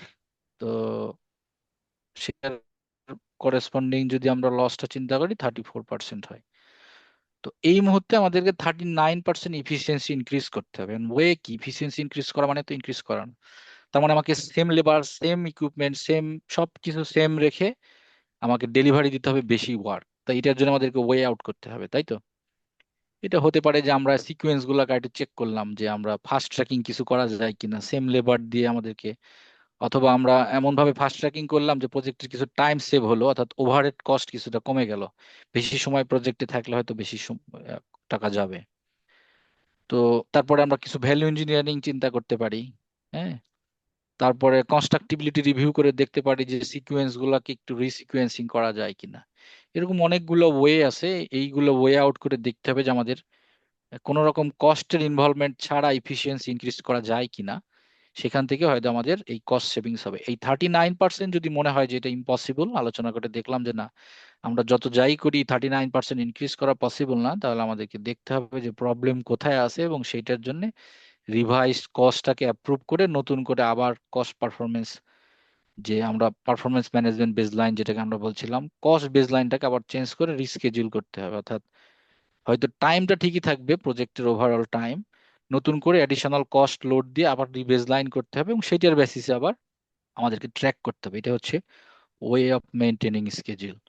এর এরকম না যে আমার এটা ইম্পসিবল 39% এফিসিয়েন্সি ইনক্রিজ করা, এরকম না। ডিসিশন গুলো আমাদেরকে এইভাবে এখান থেকে টিমের সাথে শেয়ার করতে হবে, কমিউনিকেট করতে হবে যে আমাদের এখন এখান থেকে যদি আমরা রিকভার করতে চাই তাহলে আমাদেরকে ওয়ে আউট করতে হবে এইভাবে। তারপরে দেখতে হবে যদি না পারা যায় তখন ডিসিশন নিতে হবে কি করা যায়। তো আমরা এখন খুবই বেসিক ক্যালকুলেশন দেখলাম, এখানে কিছু প্রবলেম দেখলাম যে আমাদেরকে কস্ট একরকমের ইন্ডিকেশন দিচ্ছে, ম্যান্ডে আর এক রকম ইন্ডিকেশন দিচ্ছে, তো লেবার বেসড ক্যালকুলেশন। তো এই জন্য আমাদের দুই ধরনের ম্যাট্রিক্স রাখা দরকার। দুই ধরনের ম্যাট্রিক্স থেকে আমরা দুই ধরনের ইনফরমেশন পাবো, যেটা আসলে দুই ধরনের ডিপার্টমেন্টের সাথে কমিউনিকেশনের ক্ষেত্রে হেল্প করবে। এক ইনফরমেশন দিয়ে দুই ডিপার্টমেন্টের সাথে কমিউনিকেট করলে এটা কিন্তু প্রপার ডিসিশন মেকিং হবে না। আচ্ছা, এখন আমরা খুব ইন্টারেস্টিং একটা জিনিস দেখব। ওভারঅল প্রজেক্টের আমার পারফরমেন্স দেখবো খুব ভালো, কিন্তু আসলে প্রজেক্ট দিলে, হ্যাঁ। তো এটা একটা লেভেল 4 স্কেজুল। আমি জাস্ট লেভেল 4 স্কেজুলে একটা স্ন্যাপশট নিয়ে আসছি, শুধু ফাউন্ডেশনের সিকোয়েন্সটা এখানে আছে, হ্যাঁ। যে প্রথমে আমরা ম্যাটেরিয়াল অর্ডার করব, সাথে সাথে তারপরে আমরা সাইট প্রিপেয়ার করব। সাইট প্রিপারেশনের সময় আমরা রিবারের ফেব্রিকেশনটা আমরা করব। সাইট প্রিপারেশন যখন হয়ে যাবে, আমরা ক্রিটিক্যাল পাতে আমরা সেকেন্ড থার্ড টাস্কে দেখছি যে ওই সময় আমাদের লিন কনক্রিটটা হয়ে যাবে। তো লিন কনক্রিট হওয়ার আগে রিবার ফেব্রিকেট করে রেডি রাখবো। লিন কনক্রিট যখন হয়ে গেল, তখনই আমরা কি করব, আমাদের যে ফেব্রিকেটেড রিবার সেইটা প্লেস করা শুরু করব, সাথে সাথে আমরা ফর্মওয়ার্ক ইনস্টল করাও শুরু করব চারিদিক দিয়ে। তো ফর্মওয়ার্ক ইনস্টল করতে 3 দিন লাগবে, আর রিভার প্লেস করতে আমাদের 5 দিন লাগবে। তার মানে ফর্মওয়ার্কে কিছু ফ্লোট আছে। তো ক্রিটিক্যাল পাথে আমাদের আছে হচ্ছে রিভার ইনস্টলেশন। রিভার ইনস্টল হয়ে গেলে আমরা কনক্রিট পোর করব। তারপরে কনক্রিট কিউরিং এর জন্য আমাদের 1 উইক সময় লাগবে। এরপরে আমরা ফর্মওয়ার্ক রিমুভ করব, কিউসি ভ্যালিডেট করবে, ডান ফাউন্ডেশন ওয়ার্ক। আমি একটা স্ন্যাপশট নিয়ে আসছি ছোট্ট একটা ওয়ার্কের। এখানে আমি দেখেন কিছু ইউনিট কোয়ান্টিটি এবং বিভিন্ন রেট দেয়া আছে, সেটা দিয়ে বাজেটটা কত, সেই বাজেটটা অ্যাকর্ডিং টু স্কেজুল এখানে কিন্তু প্লেস করে ডিস্ট্রিবিউট করা আছে। এটা হচ্ছে একটা প্ল্যান। এই এই এই ফাউন্ডেশন ওয়ার্কের স্কেজুল প্লাস হচ্ছে স্কার্প, প্ল্যান্ড স্কার্প। আমরা এখন নেক্সট স্লাইডে যাই। আপডেট, আমরা ডে 5 অর্থাৎ 5 দিন পরে আমরা এখন আপডেট নিব। সেম স্কেজুল আবার কিন্তু ম্যানডেতেও আমরা এখানে প্রিপেয়ার করে রাখছি, অর্থাৎ একই কাজগুলোর জন্য কতজন লেবার লাগবে। তো দুই ধরনের সিনারিও দেখবো যে আমরা আসলে কেন আমাদেরকে দুই ধরনের সিনারিও নিয়ে ডিল করতে হবে এবং এগুলো আমাদেরকে কিভাবে ডিসিশন মেকিং হেল্প করবে আমরা দেখবো, হ্যাঁ। ইভিএমটা নর্মালি আমরা শুধু ক্যালকুলেট করে আসলে ওই ভ্যালু দিয়ে যদি আমরা নর্মাল কমিউনিকেশন করি, অনেক ভুল ইনফরমেশন যাওয়ার পসিবিলিটি থাকে। তো এটা হচ্ছে labour unit loaded schedule, same schedule এবং তার করেসপন্ডিং স্কার। তো আমরা এখন প্রথমে কস্ট বেসড আপডেটটা দেখি। কস্ট বেসড স্কেজুলের আপডেট, প্রথম আপডেটে যাই। নেক্সট স্লাইড অনু।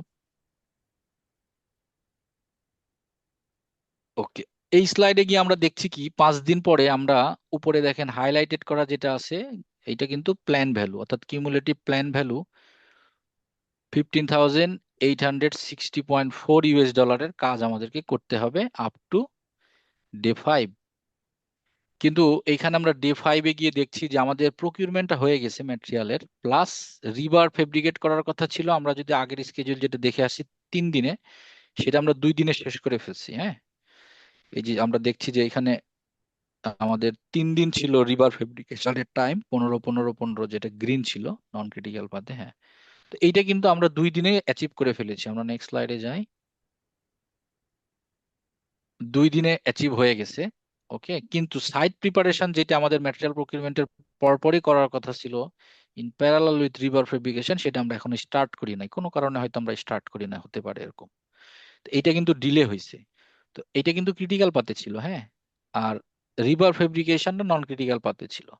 তো আমি যদি এখন নিচে গিয়ে আর্ন ভ্যালুটা দেখি যে টোটাল আমি তাহলে in terms of cost earn ভ্যালুটা কত, এই যে 22,000, অর্থাৎ 22,890 এরকম।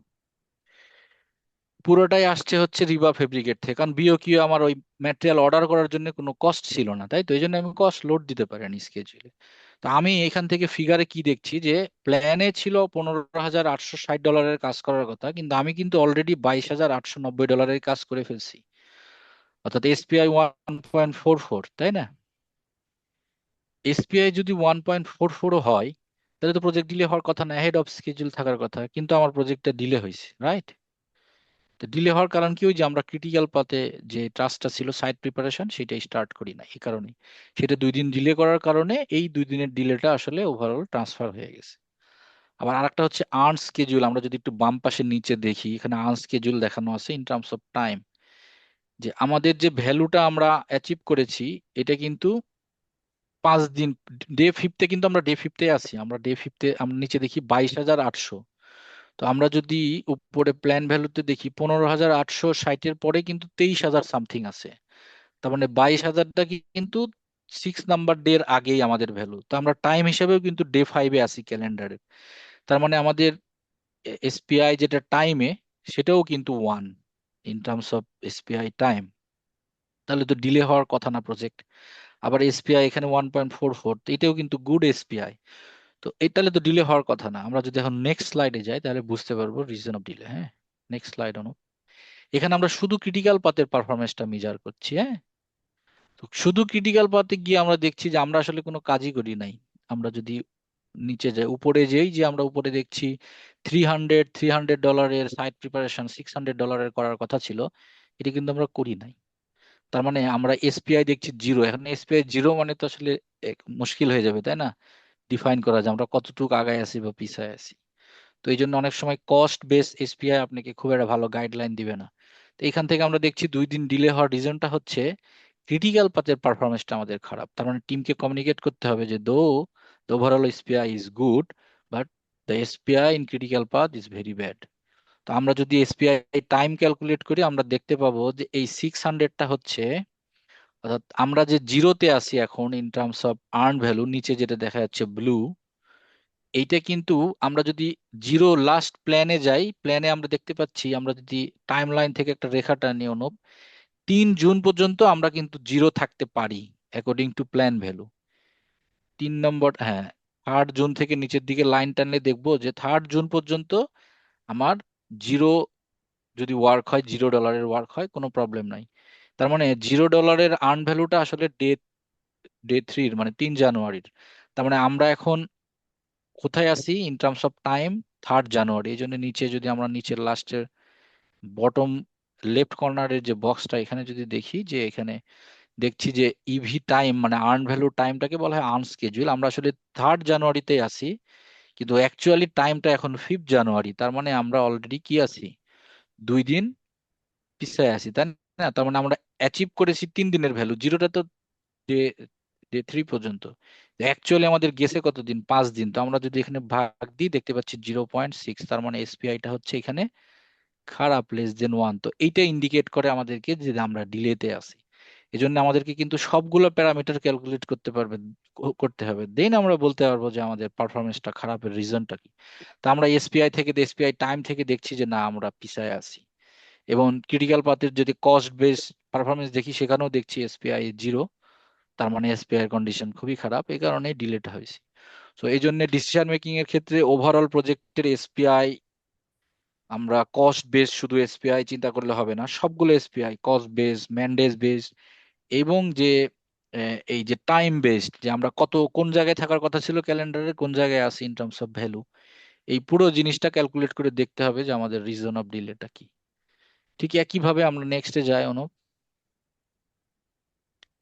ঠিক একইভাবে যদি আমরা লেবার ইউনিটে দেখি, দেখেন লেবার ইউনিটে গিয়ে আমরা যদি দেখি একইভাবে লেবার ইউনিটে এখানেও দেখা যাচ্ছে কি, যে 55 ম্যান ডে এর কাজ করার কথা ছিল অ্যাকর্ডিং টু প্ল্যান, আমরা অ্যাচিভ করেছি 60 ম্যান ডে এর কাজ। ওই যে রিবার ফেব্রিকেশন 2 দিনে শেষ করে দিছি, কিন্তু সাইট প্রিপারেশনটা স্টার্ট করি নাই। এ কারণে এসপিআই কিন্তু এখানে গুড 1.09। আবার এসপিআই টাইম যেটা আর্ন স্কেজুল অনুযায়ী, সেটাও কিন্তু 1। তার মানে আমরা ডে 5তেই আমাদের থাকার কথা ছিল, ডে 5তেই আছি। 60 ম্যান্ডের কাজ আমরা অ্যাচিভ করেছি, কমপ্লিট করেছি, আহ, যেখানে প্ল্যান ছিল 55 ম্যান্ডের। তারপরেও প্রজেক্ট ডিলে, কারণ কি, সেম রিজন। নেক্সট স্লাইডে যায় না। এইখানে গিয়ে আমরা দেখতে পাচ্ছি, দেখেন কেন এই ম্যান্ডে বেস চিন্তা করা উচিত। প্রকিউরমেন্ট ম্যাটেরিয়ালে এগুলোতে কিন্তু আমার বাজেটের মানে বিওকিউ এ কোনো ভ্যালু ছিল না ইন টার্মস অফ কস্ট। অনেক সময় হয় বিওকিউ সব আইটেম কভার করে না, কিন্তু এফোর্ট তো আমি বাদ দিতে পারবো না, আমার প্রত্যেকটা কাজে ম্যান পাওয়ার ইনভলভ, তাই না? তো আমি যখন ম্যান পাওয়ারের সেন্সে স্কেজুল তৈরি করব, তখন আমার এসপিআই এরকম হঠাৎ করে জিরো হয়ে যাওয়া বা কোনো ভ্যালু না থাকার ব্যাপারটা আসবে না। যেমন এখানে প্রত্যেকটা কাজের কিন্তু ভ্যালু আছে, কারণ প্রত্যেকটা কাজের সাথে লেবার রিলেটেড। তো এইখানে প্ল্যান অনুযায়ী 15 ম্যান্ডের 15 ম্যান্ডের কাজ হওয়ার কথা ছিল, যেটা উপরে হাইলাইটেড আছে। কিন্তু আমরা যেহেতু শুধুমাত্র ক্রিটিক্যাল পাথের এই ম্যাটেরিয়াল যে প্রকিউরমেন্টের পার্টটা এটা কমপ্লিট করেছি, এটা $15। তো এখানে দেখা যাচ্ছে কি যে এইখান থেকে আমরা দেখতে পাচ্ছি যে আমরা $25 মেনলি কাজ করার কথা ছিল। আমরা যদি ডে 5-এ যাই, এইটা এক্স্যাক্টলি আমরা অ্যাচিভ করেছি $15 কাজ। সেটা হচ্ছে শুধু এই যে এইটা পাঁচজন ম্যান পাওয়ার আমাদের অ্যাসাইন ছিল প্রকিউরমেন্টের সাথে রিলেটেড। তো এই জন্যে আমরা 25-এর জায়গায় 15, তার মানে আমাদের আর্ন হয়েছে 15 ম্যান ডে, প্ল্যান ছিল 25। 15/25 করলে 0.6 হবে। এটাই হচ্ছে মেইনলি রিজন। তো আমরা ক্রিটিক্যাল পাথের দিকে যদি তাকাই তবেই না আমরা বুঝতে পারবো ডিলে রিজনটা হচ্ছে এখানে কিন্তু এসপিআই খারাপ। ঠিক একইভাবে যদি আর্ন স্কেজুলে যাই, বটম লেফট কর্নারের সেখানেও আমরা দেখবো যে 3 জানুয়ারিতে আছে। এখানে দেখেন 15টা যে আর্ন করেছি আমি, এটা কিন্তু প্ল্যানে গিয়ে দেখছি যে 15টা আছে 3 জানুয়ারিতে, যেটা হাইলাইটেড 3 জানুয়ারি বরাবর ভ্যালু আমার 15। তার মানে আমি 5 জানুয়ারিতে এসে আমি 3 জানুয়ারির ভ্যালুটা অ্যাচিভ করেছি, এই জন্য আমার 2 দিনের ডিলে আছে প্রজেক্ট। তো আমাদেরকে এই জন্য শুধু ওভারঅল প্রজেক্টের দিকে কিন্তু তাকালে হবে না, আমাদেরকে লক্ষ্য রাখতে হবে যে ক্রিটিক্যাল পাথের কন্ডিশনটা কি, এবং in terms of cost man-days সবগুলো প্যারামিটার অ্যানালাইসিস করার পরেই কিন্তু আমরা ডিসিশন মেক করতে পারবো। আমরা পাশে কিন্তু এসকার্ভটা দিয়ে দেখতে পাচ্ছি যে এসকার্ভটাও ডাউনে আছে। আর অন্যান্য গুলাতে আমরা দেখবো যে এসকার্ভ, ওভারঅল এসকার্ভটা কিন্তু আমরা যদি পিছনের স্লাইডে যাই দেখবো যে এসকার্ভটা উপরে চলে গেছে, অর্থাৎ আমার পারফরমেন্স কিন্তু ভালো, এখানে কিন্তু ভালো, হ্যাঁ। বাট ক্রিটিক্যাল পাথে কিন্তু খারাপ। এবং ডে বাই ডে যত আমাদের অ্যাক্টিভিটির ফ্লোট গুলো ছিল আমরা কনজিউম করতে থাকবো, এই ক্রিটিক্যাল পাথের কার্ভ কিন্তু বড় হতে থাকবে। বড় মানে হচ্ছে ভলিউম অফ ওয়ার্ক এখানে জমা হতে থাকবে। তো পরে দেখা যাবে এখন ক্রিটিক্যাল পাথ হয়তো 120-30 ম্যান্ডে হয়ে আছে, পরে গিয়ে দেখা যাবে যে নন ক্রিটিক্যাল ওয়ার্ক গুলো ক্রিটিক্যাল পাথে গিয়ে ক্রিটিক্যাল পাথের ওয়ার্কটা 140-50 ম্যান্ডে হয়ে গেছে। তো তখন আমরা বুঝবো যে কত নাম্বার অফ ডে আমরা ফ্লোট কনজিউম করে ফেলেছি। তো এটা ক্রিটিক্যাল পাথ থেকে আসলে দেখা যাবে যে প্রজেক্টের ওভারঅল যে বাফার টাইম কত আমরা লস করে ফেলেছি, এটাও কিন্তু ক্রিটিক্যাল পাথ থেকে দেখা যাবে। ক্রিটিক্যাল পাথের সাইজ যত বড় হতে থাকবে তার মানে ফ্লোট কনজাম্পশন তত বাড়তে আছে, এটা আমরা বুঝবো। আর একটা ইন্টারেস্টিং জিনিস দেখি যে আমাদের সব কাজ আমরা প্ল্যান মতোই করব, তারপরেও আমাদের পারফরমেন্স খারাপ দেখাতে পারে আমাদের প্ল্যানিং এর যদি ডিফিসিয়েন্সি থাকে। যেমন আমি স্কেজুলটা যদি লেভেল 4 স্কেজুল না করে লেভেল 3 স্কেজুল করি, এখানে দেখা যাচ্ছে যে লেভেল 3 স্কেজুল এটা, হ্যাঁ, কনস্ট্রাকশন আমাদের যে ডিটেল ছিল আমি ডিটেল না করে আমার যদি স্কেজুল এমএস প্রজেক্ট বা প্রাইমাভেরাতে যদি টাস্কটা শুরু করি যে না, এই কনস্ট্রাক্ট ফাউন্ডেশন নামে একটা টাস্কই থাকবে, অর্থাৎ আমি আর ব্রেকডাউন করব না, এই ম্যাটেরিয়াল ডেলিভারি সাইট প্রিপারেশন এটা করব না, শুধু একটা টাস্ক ক্রিয়েট করব। এই যে 24 দিনের একটা টাস্ক, 24 দিনের একটা টাস্ক ক্রিয়েট করে টোটাল যে বাজেট, আমার টোটাল বাজেট কত এই অ্যাক্টিভিটির, এই যে 104,306, যেটা কিউমুলেটিভের লাস্টে আছে আর কি। তো নিচে নিচে নিচে, হ্যাঁ, এই ভ্যালুটাকেই তখন কি হবে, এখানে যেরকম ভ্যালু কিন্তু আপ ডাউন হচ্ছে, আমরা যদি এস কার্ভের ডিপ গ্রিনটা দেখি, ডিপ গ্রিনটা হচ্ছে লেভেল 4 থেকে আসছে, অর্থাৎ যেখানে যেই ওয়ার্কের ভ্যালু যেরকম সেই অনুযায়ী কিন্তু আপ ডাউন আছে। এইটাকে যদি আমরা স্কেজুলে লেভেল 3-তে এই টাকাটা নিয়ে ডিস্ট্রিবিউট করি, তাহলে আমরা দেখতে পাচ্ছি লাইট গ্রিন যেটা ফ্ল্যাট ডিস্ট্রিবিউট হয়ে যাচ্ছে, তাই না? অর্থাৎ প্রতিদিন আমার সেম অ্যামাউন্ট অফ ওয়ার্ক করতে হবে। বাট প্র্যাকটিক্যালি আমরা কি করব, প্র্যাকটিক্যালি লেভেল 3 না লেভেল 4 যেভাবে আছে এই সিকোয়েন্সেই তো আমরা কাজ করব। তার মানে আমরা যদি লেভেল 3 স্কেজুল ডেভেলপ করে এই পুরা কস্টটাকে ডিস্ট্রিবিউট করি, আর কাজটা যদি আমরা ঠিকঠাক মতো লেভেল 4-এ যেভাবে চিন্তা করেছি সেভাবেই যদি করি ওই 24 দিনের মধ্যে, দেখেন আমি এখানে আপডেটে দেখাইছি সাইট প্রিপারেশন 2 দিনেরটাও আমরা অ্যাচিভ করেছি, রিভার ফেব্রিকেশনও 2 দিনেরই অ্যাচিভ করা আছে, অর্থাৎ প্ল্যান অনুযায়ী ঠিকঠাক আছে, কোনো ডিলে নাই। তারপরেও আমরা যদি এখানে আর্ন ভ্যালু দেখি, আর্ন ভ্যালু হচ্ছে 15,860, কিন্তু ওই যে লেভেল 3 ডিস্ট্রিবিউশনে গিয়ে আর্ন ভ্যালু দেখেন ফ্ল্যাট ডিস্ট্রিবিউট করার কারণে এখানে কিন্তু বেশি আছে, 21,700 সামথিং, একটু উপরে এক্স্যাক্টলি এখানে। তার মানে হচ্ছে আমি যদিও আমার যে থিঙ্কিং যে আমি এইভাবেই কাজটা করব এবং এইভাবে 24 দিনে শেষ করব, এটা কিন্তু ঠিক আছে এবং ওইভাবে আমি কাজও করছি, কিন্তু শুধুমাত্র স্কেজুলটা লেভেল 3 করে লেভেল 3-তে কস্ট ডিস্ট্রিবিউট করার কারণে আমাকে দেখাচ্ছে যে আমার স্কেজুলের পারফরমেন্স খারাপ। দেখেন লেভেল 4-এর এসপিআই অনুযায়ী, লেভেল 4 অনুযায়ী এটা কিন্তু আমি যেহেতু অন স্কেজুল সব কাজ ঠিকঠাক মতো করছি, কিন্তু আমি যদি লেভেল 3-এর সাথে চিন্তা করে এসপিআই দেখি তাহলে 0.73, তার মানে আমি পিছায় আছি। ইভেন কার্ভেও যদি দেখেন যে কার্ভ দেখেন অন স্কেজুল একেবারে লেভেল 4 এর যে কার্ভ ডিপ গ্রিন সেটার সাথে কিন্তু অ্যাকচুয়াল কস্ট একই সাথে যাচ্ছে, কিন্তু লাইট গ্রিনের চেয়ে আমরা কিন্তু ডাউনে আছি। কারণটা কি? কারণ হচ্ছে ওই যে ফ্ল্যাট ডিস্ট্রিবিউশনের কারণে প্রথম দিকে হয়তো ভ্যালুটা কম থাকার কথা ছিল কাজের, সেগুলো কিন্তু এখান থেকে নিয়ে ফেলছে টোটাল। আর আরেকটা জিনিস যেটা হয়েছে, প্রথম যে 3 দিনের ওয়ার্কটা ছিল ম্যাটেরিয়াল প্রকিউরমেন্ট, এটা কিন্তু কোনো বিওকিউ ছিল না। আমি যখন ফাউন্ডেশনের কস্টটা সব বিওকিউ থেকে নিয়ে এসে টোটাল বসালাম, প্রথম 3 দিনেও কিন্তু কস্টটা ডিস্ট্রিবিউট হয়ে গেছে। এই কমপ্লেক্সিটি গুলোর কারণে কিন্তু আপনি মিসগাইডেড হতে পারেন। তো এই জিনিসগুলো খেয়াল রাখতে হবে যে আপনি ডিসিশন মেক করার ক্ষেত্রে। এই সেম জিনিসটাই যদি উইকলি আপডেট না হয় মান্থলি আপডেট হয়, তখন কিন্তু এই যে বড় যে গ্যাপটা আমাদের এখানে দেখাচ্ছে ডিস্ট্রিবিউশনের কারণে, এটা কিন্তু থাকে না। কারণ টোটাল অ্যাক্টিভিটিটা 1 মাসের চেয়ে কম, তার মানে 1 মাসের মধ্যে এই কাজটা নর্মালি হয়ে যাওয়ার কথা। সো 1 মাস পরে কিন্তু ফুল ভ্যালু অ্যাচিভ হয়ে যাবে, তখন মাঝখানের সিকুয়েন্সে যে আপ ডাউন গেছে এটার কিন্তু আর রিফ্লেকশন থাকবে না। তো এটা ডিপেন্ড করবে যে আপনার আপডেট সাইকেলটা কি উইকলি, মান্থলি নাকি কোয়ার্টারলি। যদি বড় চাঙ্কে আপডেট হয়, প্রতি কোয়ার্টারে একবার করে স্কেজুল আপডেট হয়, সেই ক্ষেত্রে হয়তো এই ধরনের ডিফিসিয়েন্সি বা ভ্যারিয়েন্সটা চোখে পড়বে না। মান্থলির ক্ষেত্রেও পড়তে পারে, নাও পড়তে পারে, যদি টাস্কের ডিউরেশন 1 মাসের চেয়ে অনেক কম হয় এবং 1 মাসের মধ্যে কাজটা শেষ হয়ে যায়। কিন্তু উইকলি আপডেট যদি হয়, তাহলে লেভেল 3 স্কেজুল ডেভেলপ করার ক্ষেত্রে সমস্যা আছে। অ্যাকর্ডিং টু এএসি, এএসির যে গাইডলাইন সেটা বলে যে আপডেট সাইকেল যত দিন, অ্যাক্টিভিটির ডিউরেশন তার মধ্যেই থাকতে হবে। অর্থাৎ উইকলি আপডেট যদি করেন, তাহলে টাস্ক যেগুলো থাকবে সেগুলো ডিউরেশন 7 দিনের মতো রাখতে হবে, বেশি ডিউরেশনের টাস্ক রাখা যাবে না। তার মানে লেভেল 4-এ যাওয়াই লাগবে, লেভেল 3-তে গিয়ে তো আর 1 উইকের টাস্ক রাখা যাবে না, টাস্কগুলোর সাইজ অনেক বড় হবে।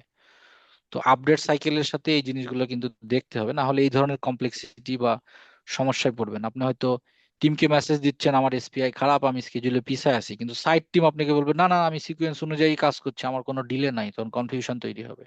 এটা কিন্তু শুধু ডিস্ট্রিবিউশনের কারণে, এখানে কিন্তু কোনো প্রবলেম হয় না। হ্যাঁ, তারপরে নেক্সটে যাই অনুপ। আবার এখানে কিন্তু দেখেন উল্টা কেস। হ্যাঁ, এখানে অন স্কেজুলে আসি, ডিস্ট্রিবিউশনটা ম্যান্ডের কম, এ কারণে এখানে দেখেন এসপিআই আবার ভালো, সেম স্কেজুল, কিন্তু ম্যান্ডে বেস যখন আমি চিন্তা করছি লেভেল 3-র জন্য কিন্তু এসপিআই আবার এখানে ভালো বেশি হয়ে গেছে। কারণটা কি? কারণ ওই যে এটা ম্যান্ডের ভ্যালুর ওয়েট এবং কস্টের ওয়েটের ডিস্ট্রিবিউশন একরকম না। তো প্রথম 5 দিনে ম্যান্ডের ওয়েটটা যেরকম পড়ছে অ্যাকর্ডিং টু ফ্ল্যাট ডিস্ট্রিবিউশন, তার চাইতে স্প্লিটের ডিস্ট্রিবিউশনে আমার ভ্যালু অ্যাচিভমেন্টটা বেশি হয়ে গেছে। রাইট, ওইখানে 43 উপরে দেখা যাচ্ছে, দেখেন 43.96, কিন্তু আমার অ্যাচিভ হয়েছে কি 55। তো একই স্কেজুল কস্টে বলে যে না, লেভেল 3 করার কারণে পারফরমেন্স খারাপ, আবার ম্যান্ডেতে আসার পরে যে লেভেল 3-তে বলে পারফরমেন্স ভালো। তো এই জিনিসগুলো কিন্তু বিকজ অফ ডিস্ট্রিবিউশন, এটা কিন্তু ভ্যালুর কোনো ইম্প্যাক্ট না, এটা হচ্ছে আপনার আন্ডারস্ট্যান্ডিং এবং ডিস্ট্রিবিউশনের ইম্প্যাক্ট। হ্যাঁ, তো এই জিনিসগুলো খুব কেয়ারফুলি দেখে ডিসিশন মেক করতে হবে এবং টিমকে ইনফরমেশন দিতে হবে। ওকে, আমার মনে হয় যে আমরা ডিসিশন মেকিং এর যে ব্যাপারগুলোতে ইভিএম আমাদেরকে ইম্প্যাক্ট করে সেগুলো আমরা চেষ্টা করছি যতটা পারা যায় আপনাদের সামনে একটু উত্থাপন করার বিভিন্ন পিকচার দিয়ে। তো 1 ঘন্টায় শেষ করে ফেলছি। যাই হোক, তো আমরা এখন থ্যাংক ইউ। কোশ্চিন আনসার সেশনে যেতে পারি। থ্যাংক ইউ মতিন ভাই পারবেন আপনার কোনো কোশ্চেন? সুন্দর স্পিচ দেওয়ার জন্য। এবং সোফার আমরা বিভিন্ন সিনারিও অ্যানালিসিস করে এক্সপ্লেনেশন শুনলাম বিভিন্ন সিনারিওর। প্রজেক্টের ক্ষেত্রে বিভিন্ন ধরনের ডিসিশন মেক করার জন্য এই ধরনের সিনারিও গুলো মাথায় রেখে কাজ করলে সম্ভবত ভালো টিম ওয়ার্ক করা সম্ভব মিস গাইডেড ছাড়া। সো এখন আমরা কোশ্চেন এন্ড ডিসকাশন সেশনে চলে যাই। এই যদি কারো স্পেসিফিক কোশ্চেন থাকে বা কিছু রিলেটেড কোনো কোশ্চেন থাকলে। আমাদেরকে ওয়ালি বলে আমাদের কোহোস্ট অ্যাসিস্ট করতে পারে এই বিষয়ে।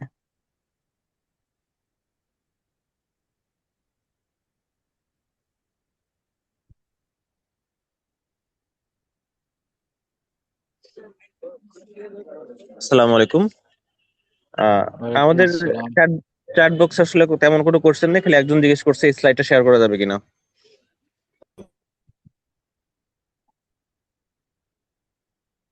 হ্যাঁ, আমার মনে হয় স্লাইড শেয়ার করতে প্রবলেম নাই, স্পেসিফিক কেউ নিতে চাইলে আমাদেরকে মেল করে দিলে আমরা স্লাইড শেয়ার করে দেবো, সমস্যা নেই।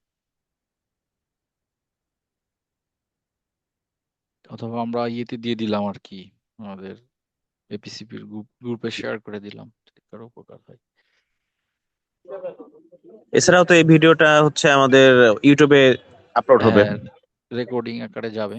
তো এখান থেকে যে এখানে যে এক ভাই ইমেল অ্যাড্রেস দিয়েছেন, আর যদি কারো স্পেসিফিক কোনো কোনো কিছু বুঝতে সমস্যা বা স্পেসিফিক কোশ্চেন থাকে তো করতে পারেন।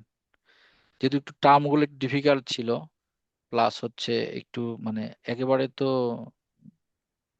শর্ট লেভেলে বা বেসিক লেভেলের ম্যাথ গুলো ছিল না, কিছু পিকচার ছিল, কিছু ভ্যালু ছিল যেগুলো আমি হয়তো ক্যালকুলেট করে রাখছি। তো যদি কারো কোনো আন্ডারস্ট্যান্ডিং এ প্রবলেম বা কিছু আলাদাভাবে বোঝার থাকে জিজ্ঞেস করতে পারেন।